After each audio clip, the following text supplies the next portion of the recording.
Do you know this is the third time that I've re-recorded this episode? Because every time I've recorded it so far, and then I've come to do the transcription, I've found areas that I was unhappy with because they were just too negative, or I was saying something that I felt was unkind. Normally, this never happens. Most of the episodes, 99.9% of the episodes you hear are just, I just record them once, make a transcription, and then you listen to them. But yes, for certain subjects, and very occasionally, I do record them more than once. And for this particular one, it's been a difficult one to record because I'm talking about something that's causing me a lot of stress, and naturally, I am stressed out currently as well, so it's hard to talk about without being biased, I suppose, or without, leaning one way towards being overly negative, I suppose. Anyway, let's try it again and see if it's any better this time. So, I am currently stressed out because of my job, and I think I've mentioned this before. But let's rewind back a bit further in time. So I'd been working for this one client for around 4 years, and it was great.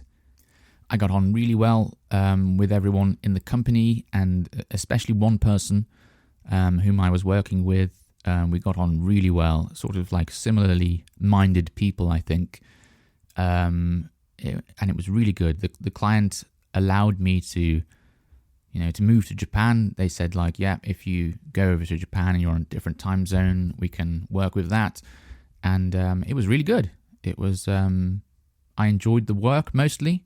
Sometimes it would be a little trying, as all jobs are. But mostly it was, come Monday morning, and I'd feel rather enthusiastic to start work. Sometimes, I dare say, even looking forward to it. There's that problem that I wasn't able to fix on the Friday. Let's see if I can figure out what that was on the Monday. So yeah, all good. And like I said, that went on for just about 4 years. But then the company decided that they wanted to try and cut costs and move the development to India instead. So that happened. Then I started working for another client. And things were a bit different. I would say that I haven't really managed to get along with this new client in the same way that I did the old one. And that's nothing. That's no one's fault, really. We're just different people. It's a different line of work as well. So previously I was working with someone who was, I suppose, looking after the finance side of things for the company. And that particular company was selling and delivering products to individual convenience stores, I suppose. Most of them related to, mobile phones and electronic devices and things like that.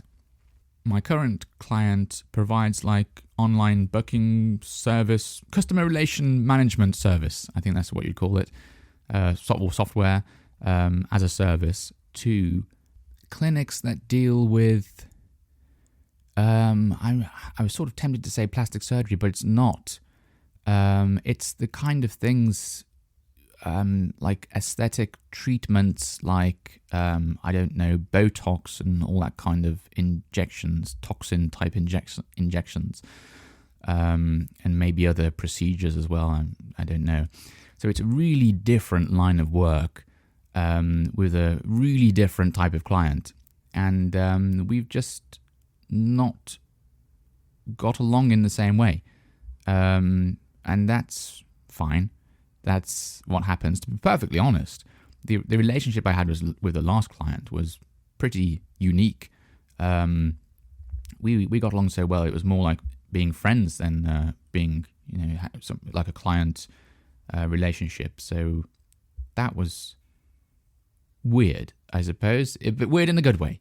So this is just like the standard, regular relationship, client relationship. But like I say, it's not quite the same. And there's some things about it that I'm not terribly keen on this particular relationship. So I'll give you an example. With the previous client, they were always very considerate of my, like what time it is for me, because my evening is their morning. So sometimes we discover a problem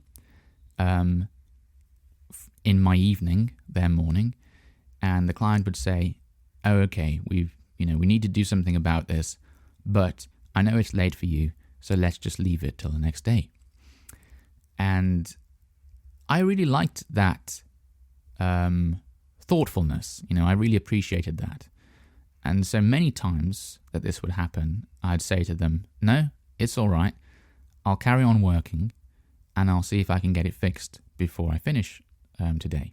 So I'd do some free overtime for them. This client isn't really like that. I don't think they seem to mind very much that it's the end of my day. There doesn't seem to be much consideration given to that fact. And right at the end of the day, they'll ask, like, "Ooh, so will you be able to get this done before I leave? Before you leave?" And I think, no. I've got very little time left. You want me to start something, a new task. There's very little chance I can get it done. But in the beginning, I was new, and I was trying to make a good impression. So I did do overtime for them, quite a bit. And I think this just made things worse, really. This led to the expectation that it's something that will just keep happening. Like, oh, it's, the end of the day, he's almost finished. We'll just give him extra tasks to do. That's fine. I suppose you could say that was my fault, Maybe I shouldn't have done that extra overtime for free to try and make a good impression from the beginning. But yeah, I do very much appreciate it when clients are considerate. They think about the working hours that I have, which, like I said, I don't think was really the case here. There's been other problems as well, and obviously I'm trying very hard here not to give you too much information, because I do think, I could just be completely, honest and open and tell you absolutely everything that's happened in great detail, but it's not a public thing. It's still something that I think I should, give a certain level of privacy to people involved. So I'm trying to tell you as much as I can without telling you too much. That's why I'm having a bit of a hard time speaking about it as well. But anyway, another problem that I've had is being told that I'm too slow. Not by my company, but by the client, which I find a little strange. It's not something that in my 20 years plus experience of doing this job that anyone's ever said to me, and I sort of question how the client is able to decide that I'm too slow. Given that they're not a technical person, they don't know anything about programming. So I sort of think it's like me going along to, a car mechanic, going to get my car fixed, and they say like, "Oh, it's going to take us a day to do the work." And I say, "A day? What do you mean? This should take about 10 minutes.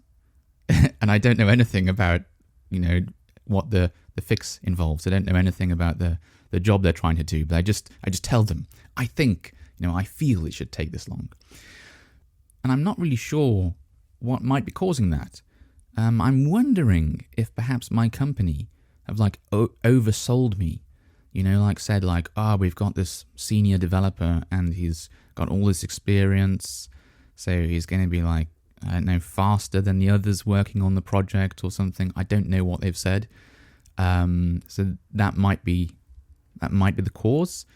But to be honest, that's not the way it works. The more senior someone is at programming, the more experience they have, I think the slower they are. Not with everything, but I think they can sort of see into the future more and think oh, actually, I need to do this. I need to do it this way. Otherwise, it's going to cause loads of problems in the future. So I think senior developers, senior programmers, can initially seem slower than junior developers, but in the long run, you get the time back, because you don't spend ages trying to undo some mistake that you could have caught a lot earlier if you'd done it properly earlier. So I don't know. Maybe there's some of that going on. Maybe that's part of the problem, but it's been causing me an awful lot of stress because it's essentially I'm being told go faster, and it's not. It's programming. It's not like a job where you're just moving boxes from one side of the room to the other, and if you walk faster, then you can move more boxes in a given day, in a given amount of time. This is you sit down and you think and you work out how to solve some problem, or you're looking for, trying to find a problem. It's not like you just need to type faster and you can move faster. It's one of those things that you can't really move any faster in. So this is, given me a huge amount of stress because I think what on earth is going to become of this? The client doesn't seem to be particularly pleased with me. So I'm thinking, this isn't going to end very well, is it? Am I going to be in a similar position I was in when the last company I was working for moved all the development to India, and I was looking for another job. Another project to work on, same company, but another client. So we'll see where it goes. But like I say, I feel like I'm trying to compensate or overcompensate for this by trying to sort of work harder, even though I don't think it's necessarily a possible thing to do, but just concentrate more on things and I don't know, not relax as much when I'm doing the job, which I think you need to do it properly. You need to have a certain level of distance from the work sometimes so you can think about things and do things properly and do it well. So I don't know, just been a lot of stress lately, and I found myself on the evenings I don't have much time to do anything really. I mean, because I finish work late, it's sort of eat, shower, sleep, sometimes watch a bit of television, an hour or so, and that's it. But I find that I need that time to recover. I can't do anything like podcasts or work on a hobby I want to work on or something like that. I can't do that. I've run out of energy by then. And on the weekends, I feel the same. Even though I've sort of, I've got the weekend to myself, but I'm doing things I need to do shopping or get something ready or go somewhere with someone. I'm not complaining about that. I might go to a park with someone, go with my wife or my wife's family or something like that. That's great. And I need to do that just to, sort of get away from the job and recover so I can start the next week again. But I just find myself not having the energy to put into my own hobbies because of this additional stress. One of my own hobbies obviously being this podcast, which is why I'm falling behind with it a lot lately. I mean, initially, it was the birth of my daughter that was causing me to fall behind. That was that took a while to adjust into that new style of life, the being a parent. But that sort of began to get easier a bit. It still requires a lot of work, a lot of effort. But that began to sort of calm down and become more routine. And then the jobs ended up getting a bit crazy. And so I don't know. We'll see how it goes. Hopefully things calm down, get easier, and I find myself having more energy to do other things I want to do. Not just spend all the time trying to recover from the last week of work, but we'll see how it goes anyway. Nothing stays the same forever. That's certainly true. Okay, I think that's it for this podcast, and hopefully I won't have to re-record it. I hope it hasn't been too negative this time. Okay, bye-bye.